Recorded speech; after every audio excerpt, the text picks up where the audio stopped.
अगर आप भी चाहते हैं स्मॉल म्यूजिक मोतिहारी के गाना सुनने के लिए तो इस चैनल को जरूर सब्सक्राइब करें और प्यार प्यार से बेल आइकन दबाना ना भूलें।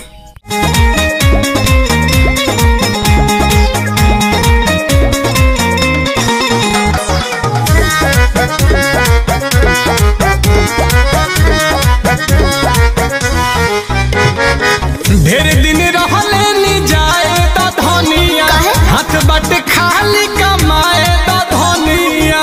अरे कमाए दो माल खत्म हो गई। अच्छा ढेर दिन रहले नी जाए तो धनिया हाथ बट खाली कमाए तो धनिया। हम ना जा दे तो कहीं जाए के तो धोले तलूती।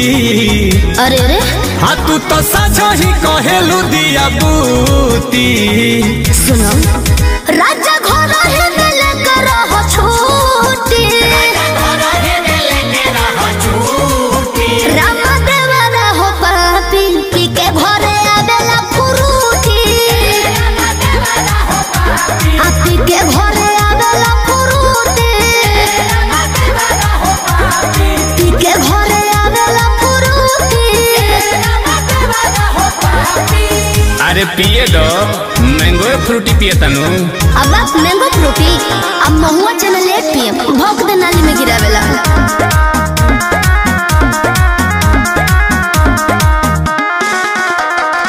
लगेलू रानी तू रानी मुखरजी तू ही बढ़ावलू मन कही कही देवरजी।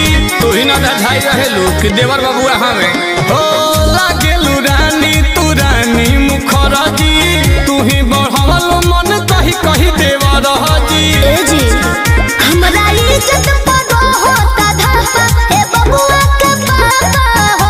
बाहु बोली बनल फिरता रो बहरी बाघर ही कटापा हो।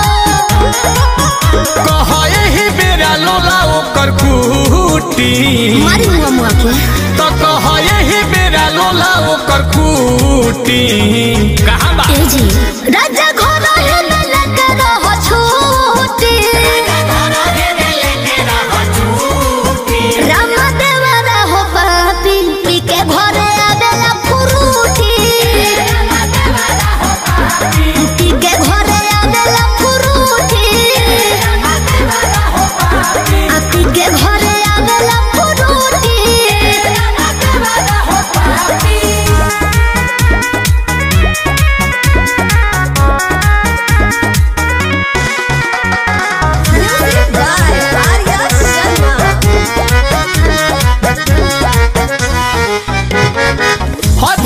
रात में करता उत्पात हो आंसू से करता नी बेला ना से बात हो।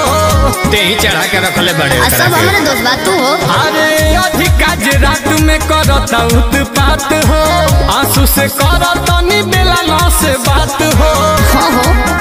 पिया के तो लोग हिले हम गारी करेला परियारी हो। लेके चिखना में रोजे भाग जाता रात के तरकारी हो।